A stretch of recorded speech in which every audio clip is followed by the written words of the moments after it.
Good evening to everyone, of course, who's watching this webinar. Sa mga parents natin na nanonood, of course, sa ating mga teachers, and of course, sa ating mga students, administrators, isang magandang gabi sa inyong lahat. So of course, today, we're going to discuss a very important topic that concerns our, kumbaga, students, our young learners nowadays. Actually, hindi lang to pang young learners. Kumbaga, this topic is really, of course, for everyone, primarily because right now, talaga namang lahat tayo, of course, nag-migrate virtually. That is why today's topic is very interesting for us. So ano nga ba itong topic na to? So allow me to share with you the presentation that I have prepared for our session tonight. Okay? So tonight, the title of our session is Importance of Media Literacy in the Digital Age. So from the title itself, makita natin media literacy. Right? So this is, of course, going to be the topic for today's session. So kung nagtatanong kayo, bakit mahalaga ang media literacy? Isa yan sa mga bagay na sasagutin natin ngayong araw na to. And of course, right now, what I want to, of course, highlight here in this slide is yung digital age. Diba? Paano ba natin nasabi na nasa digital age na tayo? Diba? Of course, right now, because of the COVID-19 pandemic, definitely talagang sabi ko nga, schools, of course, in the Philippines, everyone, all the schools in the Philippines, of course, migrated from the face-to-face setup, of course, to what we call distance learning. So it's either we actually, of course, we're actually using online distance learning or modular distance learning. But of course, karamihan talaga sa atin, talagang napunta tayo, of course, sa gamit ng technology. But truth be told, even before, of course, the pandemic happened, the pandemic started, talaga namang with the use of technology in the field of education has truly spread like a wildfire. Right? So, and those are the very things that we are going, of course, to discuss in this session. But before anything else, gaya ng mga nakaraang kong talk, nakaraang kong webinar, nakaraan kong CPD training, allow me, of course, to begin this session with what I call the quote of the session. The quote of the day, ang tawag ko talaga dyan. Kaya lang, of course, ngayong gabi, kumbaga, we're only given 30 minutes, of course, to have our session. So, hindi ko na siya tatawagin quote of the day. Tatawagin ko na lang siyang quote of the session. So, itong quote of the session na to, kinuha ko ito, of course, sa isa sa mga proyekto ng aking mga estudyante, of course, sa UST. Specifically, our publication in UST Junior High School, of course, launched this project on February 1. Ang title ng project namin na to, Project EFAS, or of course, eliminating fake news and amplifying the safe use of the internet. So dito sa project na to, ang aming slogan ay promoting media education, protecting the truth for the next generation.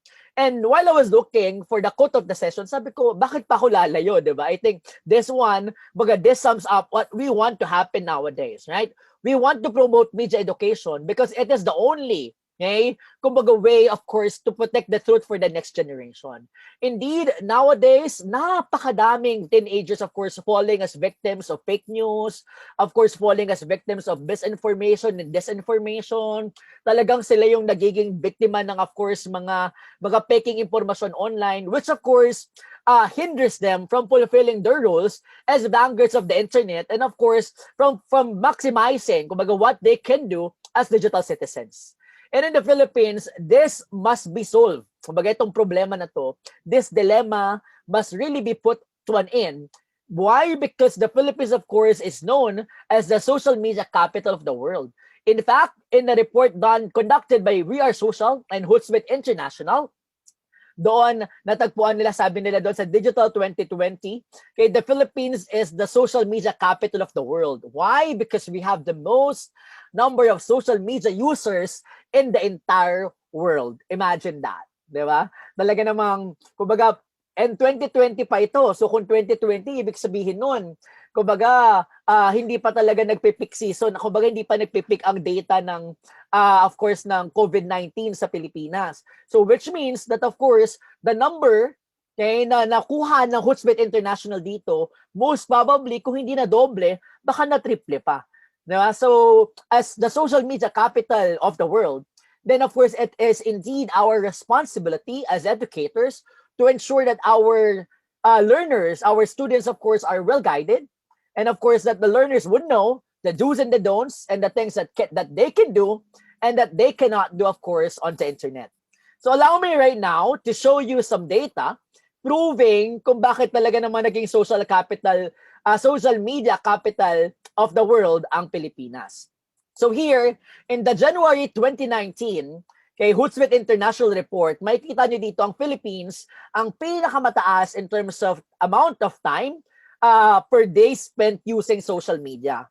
So the average amount of time per day spent using social media via any device in hours and minutes, sabi dito ang Philippines 4 hours and 12 seconds at 12 minutes. 4 hours and 12 minutes per tao. Again, this data was done January 2019. Right now, that in our schools, we migrated from, of course, face-to-face to online. Mga trabaho natin, of course, from face-to-face work, diba? Yung pumapasa sa trabaho to work from home. And of course, right now, we, of course, definitely rely into using social media, especially in terms, of course, of getting information, in terms of communicating with our workmates, with our peers. Kumbaga, hindi lang siya for personal purposes, even for professional purposes, then definitely itong 4 hours and 12 minutes na to, baka na doble o baka nga na triple pa. Right? So I also have with me this data conducted and taken, of course, in the study conducted around April 2020. Sabi dito, COVID-19 increased social media use by country. So yung April, ano pa to? Siguro, if I'm not mistaken, panahon pa to ng ECQ, no? Kung hindi man ECQ, definitely sobrang higpit pa talaga and halos hindi pa talaga nag-resume yung mga, of course, yung mga trabaho, yung mga klase, and then the like. Lalo na sa classes. Parang ang April ata, parang ito yung mga nag-declare na karamihan ng schools na they're having kumbaga parang they're closing already the school year, nagbigay na lang ilang gawain, but some schools, of course, already started conducting online classes. So dito din, is still remaining at the top ang Philippines, di ba? Mga stronger nga talaga ang Philippines dito. 64% ang itinaas. Mind you, this was done April 2020. What more po ngayon? Di ba? Kung nung April, 64% na ang tinaas, paano pa kaya ngayon? Of course, April 2020 ngayon, March 2021 na. Sa ilang buwan na yon, definitely, of course, lahat tayo nag-migrate online. Sabi ko nga, hindi lang klase ang nag-migrate online, di ba? Kahit, for example, source of entertainment. Before, if we want to watch movies, we go to malls and, of course, watch movies in the theater. Right now, hindi tayo manood ng sine, manood lang tayo ng Netflix. Right? Manood lang tayo, of course, ng mga videos online, ng TikTok videos, perhaps. Okay? Dati, if let's say, for example, merong kunyari, kailangan nating, for example, may kausapin, may gusto tayong kitain, we can meet them. Right now, what do we need to do? We just have to first use our social media accounts, talk with them, gusto natin makita yung mukha nila, use video calls, video up pictures, and then the like. So in other words, I'm pretty sure this data definitely, malamang sa malamang, increase talaga yan ng significant number. Right? So again, which really proves that in the Philippines, there are millions of social media users, most of which, of course, are part of the Generation Z, the youth, the young learners. And these are the very reasons why we are going to have this topic. And in this specific webinar, we're going to discuss 4 main topics. Number 1, we're going to discuss, of course, misinformation. Siyempre, ang partner ng misinformation, lagi naman, di ba, always and forever, disinformation. And siyempre, of course, the solution for this one, media literacy. And then we'll also do a bit of fact-checking. So itong apat na to, ito yung apat na topics na i-discuss ko, of course, in our session today. So let me begin with the problem. So what is the problem? Dalawa naman ang problema di ba? For the Philippines, of course, the 2019 coronavirus disease appears, of course, to be longer than what was actually expected. Kumbaga, we actually, dream last year na sana by this year, medyo okay na tayo. But right now, of course, kakasimula pa lang, of course, ng vaccination program sa bansa. So, matagal-tagal pa yun. And sabi nga ng mga experts, baka 2022 or even 2023 pa. Of course, kumbaga, finally, masolusyonan ng COVID-19. Not only this, of course, we also have other viruses, of course, plaguing the Filipino people in our country. And what are these viruses? Of course, as we migrate to the online world, as we migrate, of course, virtually, then, of course, we face these 2 viruses, namely misinformation and disinformation. These are viruses that, of course, cause infections to different people, specifically the youth. And unfortunately, truth be told, I think, di ba, it seems like misinformation and disinformation are winning the battle Kumbaga, lalo na ngayon na talagang a lot of youth are not really critically analyzing kumbaga kung ano yung mga nakikita nila online. Actually, hindi lang kabataan. Even, of course, yung mga digital immigrants or even sabihin natin yung mga medyo elders na natin, talagang sometimes nagiging biktima pa rin ng misinformation and disinformation. So indeed, these two things continue to make people sick. Okay? Many have succumbed to this virus. Of course, just primarily because, number one, blindness caused by sensationalism or caused by, of course, not doing fact-checking or caused by, of course, being victims of what? Biases, fallacies, and then the like, lalong-lalo na ngayon, of course, that we are facing a pandemic. So what is the solution to all these things? Isa lang naman po ang solution dyan. Okay? So the solution to all these dilemmas, of course, is promoting information and media literacy, especially for the youth. Okay? So through, of course, media literacy, marami tayong magagawa. And of course, later, as we progress in this webinar, I will be discussing kung gaano kahalaga ang media literacy at kung ano ang matutulong sa atin ng, ng media literacy. Okay? So, but today, of course, allow me to focus first on misinformation and disinformation. So, we'll talk about misinformation. Misinformation happens when statements are actually false, but people spreading it believe it is true. Okay? And on the other hand, of course, disinformation is when the spread of false information is intentional and is meant to cause confusion among the general public. So this is, of course, these definitions are taken from UNESCO's journalism, fake news, and disinformation. So sabi nga nila doon, ang fake news, dalawa yan. Either disinformation or misinformation. So in simple words again, misinformation, people are believing that it is true. So unconscious sila na i-spread nila yung maling informasyon. And in disinformation, the intent, of course, to fool people, of course, the intent, of course, to hide the truth from people, and of course, kumbaga, promote this, kumbaga, false information, spread this, andun talaga yung intent na yun. And that's, of course, disinformation. So we have to be very careful, of course, with regards to these two things. Okay? Kailangan alam natin, of course, how to draw the line between misinformation and disinformation. And when we talk about these two things, napakadami pong types of misinformation and disinformation. But tonight, allow me to focus sa apat, of course, na types itong dalawang ito. So let's start with imposter content. Plagiarism, of course, is the main factor or idea of this type of fake news. The problem is not only the lack of proper acknowledgement to the original source, but also, of course, the lack of assessment on whether the content is factual or not. So let's say, for example, the content of the post is false and continues to spread. It imposes that there is already a post filled with fake news that has infected the people within the community. And definitely, yung mga ganitong klaseng posts, this surely makes it harder for the Generation Z, of course, to counter misinformation and disinformation. So dito pumapasok yung lack of critical thinking ng mga kabataan na, for example, nakita nila, ay, walang source na nakalagay. So since walang source, hindi pa nila ina-analyze, ay, saan ba, totoo ba yan? Paano natin masasabi na hindi tayo niloloko niyan? And the like, of course, that's what you call imposter content. Remember, my dear teachers, my dear parents, my dear students, it is very important, of course, for you to understand the importance of checking the source. Kaya ako, whenever I get information, talagang the first thing that I do, I look at, of course, if the sources are credible. Kapag credible yan, then that's the time that I would try my best, of course, to entertain this specific information or idea. Okay? Next, of course, is misleading content. So under this classification, the information gathered is manipulated to achieve the certain vision that the publisher wanted. Either that is, of course, to impart knowledge or to inflict harm. So it is taking pieces of evidence or information that does not directly relate to the idea just to make it sound correct. And of course, this type of fake news is what we call framing theory. Kaya siya tinawag na misleading framing. Kasi of course, we follow what the publisher wants to do. Either they want to inflict harm, to promote harm, or either, of course, they want to promote the truth. Okay, and of course, impart knowledge. Okay, so it's either, of course, the publisher would want to deceive people or would want, of course, to maximize the truth, of course, to the people. So that's misleading content.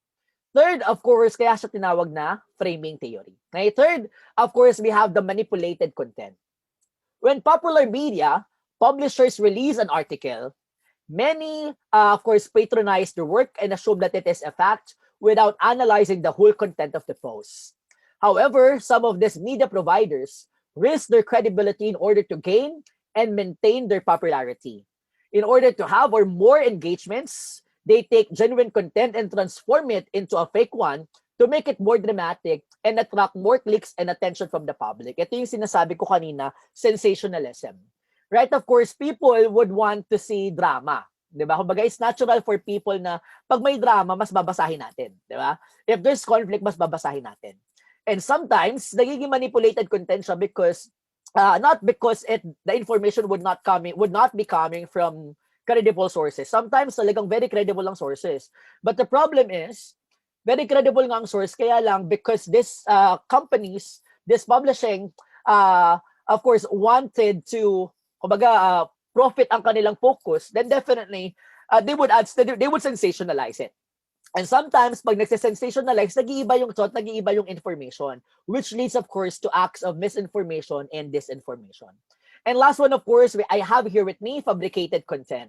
So this type of fake news is when people intentionally take advantage of the current issues and make a version that would make a person or an organization seem less credible and, of course, less educated.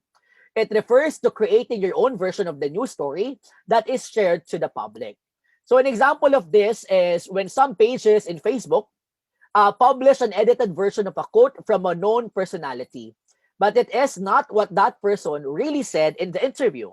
So this is, of course, done for entertainment, to mock the words of the person and the like. And of course, this is very common, di ba? Talagang, of course, napaka-common talaga nung mga pagkakataon kung saan yung mga tao parang they would initially, of course, kumbaga take advantage of what is being published. Kumbaga parang through that, of course, ipafabricate nila yung content and of course, may lalabas na negative information, negative image, or minsan, kumbaga, destroy reputation of specific individuals, products, and then the like. So, and of course, that is also an example of misinformation and disinformation. So, lahat ng to, of course, these are examples of fake news. Okay? Ano-ano ba yung common na fake news recently? Parang kahapon or nung isang araw, ang fake news, di ba yung kay Leni Robredo? Parang yung bakuna blouse, di ba? Parang sinasabi nila, si Leni daw yung babae. But of course, the person in that picture was not Leni Robredo. But a lot of people commenting, sharing the pictures, sinasabi nila, hindi daw nila iboboto si Leni kasi ganito, kasi ganyan, and the like. But then, Leni was not part of the picture.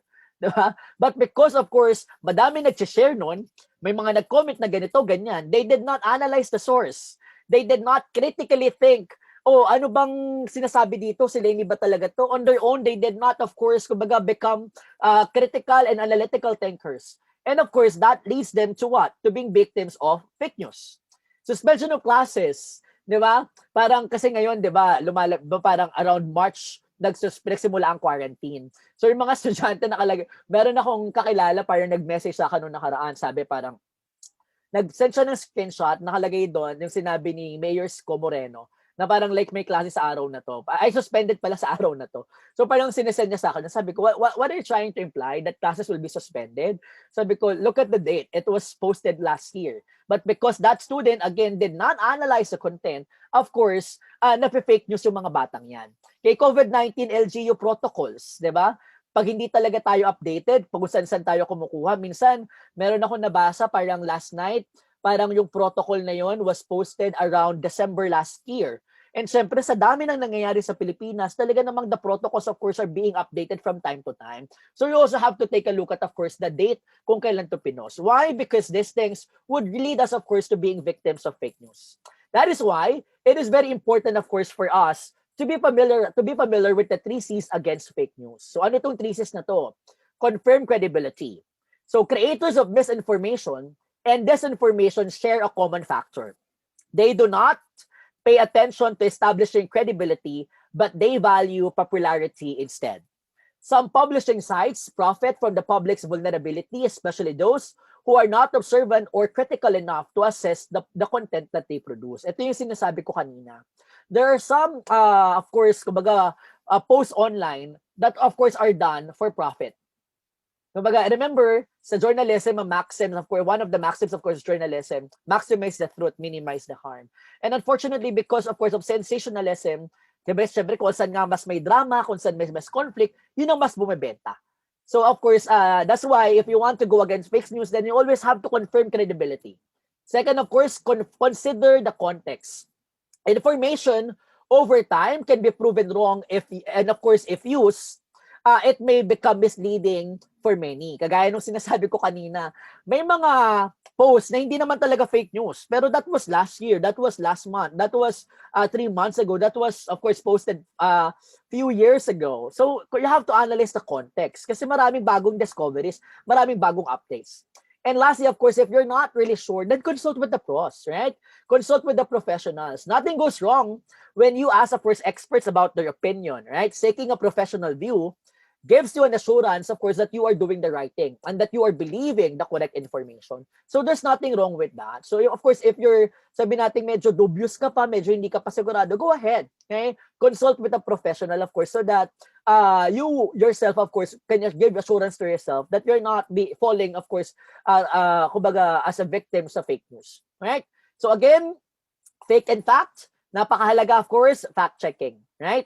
So in order, of course, to avoid fake news, in order, of course, to avoid misinformation and disinformation, you do fact-checking. So again, when we talk about fact-checking, it is an act of investigating an issue in order to verify, of course, the facts. So verifying the facts, tatlong paraan lang po. Okay? Fact-checking 101, let's summarize it in 3 ways. Number 1, read beyond the headlines. Okay? It must be a common practice, of course, by the people, of course, especially the ones using the internet, to read beyond these headlines and verify the information listed. Kasi minsan, of course, the headlines might be misleading. Baka mamaya, the headlines, of course, although when talk about headlines kasi, lalo na pag news article, talaga it should summarize, of course, the main content of the article.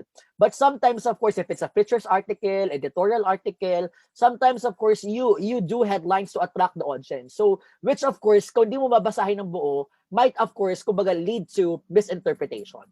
Next, of course, identify the poster.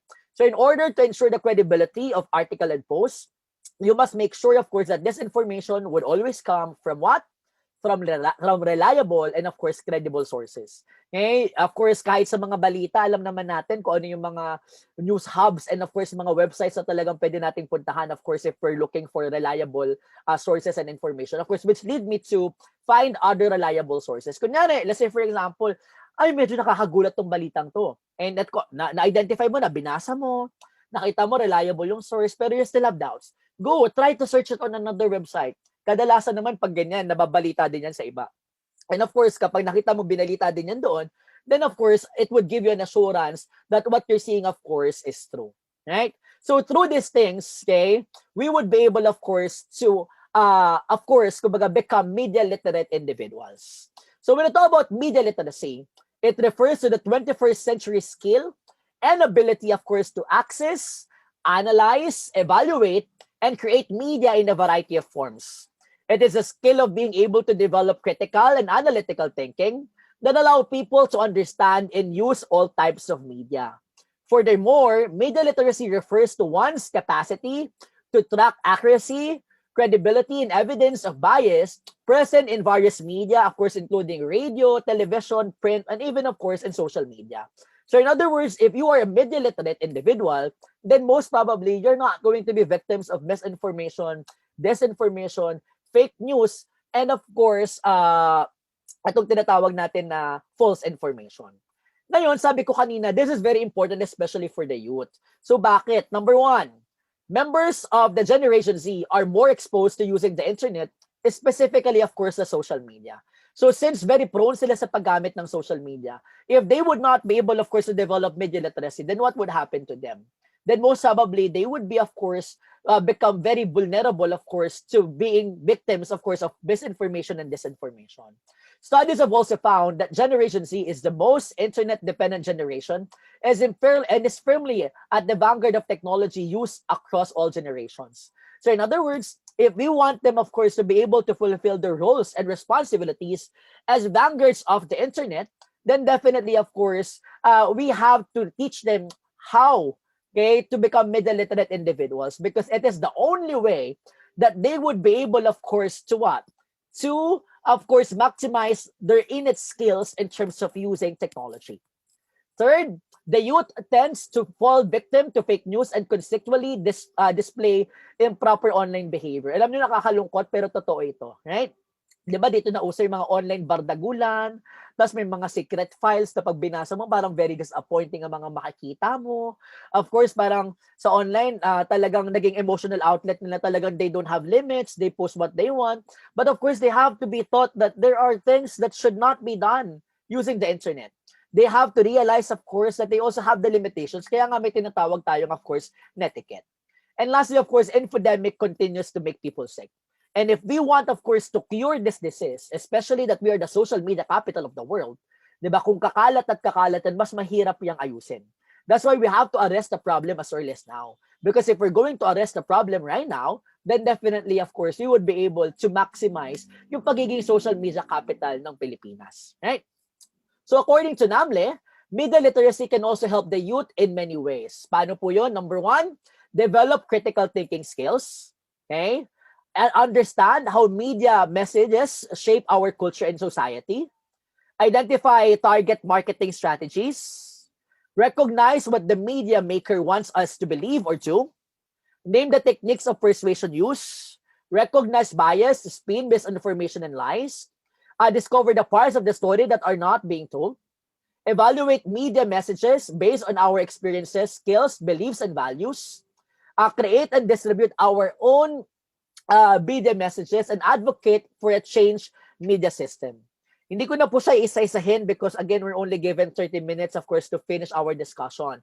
And right now, looking at the schedule, parang naka 29 minutes na ata ako. So of course, I have to wrap this discussion already. So but again, looking at this one, looking at this slide, we can really conclude that media literacy would not only help the youth to not be victims of fake news, but it would also be able, of course, to help them in many ways. Okay, understand different messages, make better decisions, okay, become critical thinkers, analytical thinkers, maximize, of course, the use of technology, and many more. Okay, so by being media literate, these young users of media will be able, of course, to recognize different points of views, okay, create and utilize media responsibly, of course, identify the role of media and their role as well in the digital era, okay, of course, and avoid misunderstanding, lalo na if the communication, of course, is done virtually. So now, siguro ang tanong natin lahat, then how do we become media literate individual? Paano nga po ba? Number one, we think critically. Number two, baga we check our sources. So ito, balikan ko po ito. If we're not going to think critically, we're not going to look at the source. If we're not going to look at the source, we're not going to be able to check if the source of information is credible or not. Diba? Lalo, pag mga .edu, .org, yan yung mga mas credible na sources. Okay? So pag critically, of course, hindi lang tayo nagbabasa. We do not just absorb what is being presented to us. We evaluate the information. We analyze the information, of course, being presented to us. Third, of course, recognize different points of views. Pag sinabi po natin, of course, recognizing, okay, with the number of posts we see every day, we must also, of course, learn how to respect and acknowledge the opinion of other people. Even though, of course, this opinion sometimes do not agree with our own. Okay? And lastly, of course, be smart and be mindful of your actions. As users of social media, we must be both smart and cautious. Although we're only, of course, behind our gadgets, always remember, netiquette is always there. And dapat po at all times, of course, we should follow them. Along with being responsible of our social media users, we must also be careful, of course, in creating our posts, in choosing what to post, in messaging people online, because remember, whatever we put online would stay there forever. Kaya napakahalaga po, of course, na talagang pinag-iisipan natin yung mga bagay na yan. Alright? So for more information about media literacy, I suggest you visit, of course, our official Facebook page, The Quinian. Of course, again, this is the publication of UST Junior High School. So this advocacy is of course, a national advocacy on fighting misinformation and disinformation, and also an official entry to the out-of-the-box digital advocacy competition. So again, marami po kaming content doon, maraming articles, may webinar kami, may live show to, ay meron kaming live talk show doon. So recorded na ngayon, syempre pag pinanood natin. Of course, again, eliminating fake news and amplifying the safe use of the internet. So also, of course, since I'm showing with you, of course, right now, one of our projects in the Aquinian is that ipapakita ko na rin po ito. Of course, we're also going to have an event on March 27. Okay, ang title po ng event na to, of course, is Myriad. It's a nationwide journalism seminar for junior high school and, of course, senior high school students. So the theme, of course, is empowering freedom of information and expression through campus journalism in the digital age. And, of course, one of the many topics that would really be discussed and deepened there, of course, would be about misinformation, disinformation, how to fight with this, of course, infodemic, and how to become, of course, a more responsible social media users in this digital era. So if you want to know more about this project, it's open to all junior high school and senior high school students. There will be, of course, a plenary session on practice of journalism in the digital age, news writing, features writing, editorial writing, sports writing, school paper competition. So if you want, of course, to know more about the project, you can visit the page at www.facebook.com/acqui.myriad2021, or you can just search Myriad in Facebook. All right? So maraming salamat po, of course, for attending our session this tonight. Sana po marami po tayong natutunan. If there are questions, please do not hesitate to message me, to email me at jcorcuera@vivalgroup.com. I would really do my best, of course, to respond, of course, to all your queries. Maraming salamat po, of course, for staying with us sa panonood, of course, ng ating session ngayong gabi. So thank you so much, and of course, I'll see you again next time. So yan, so ipa-play ko na po yung video campaign, of course, to end our session tonight.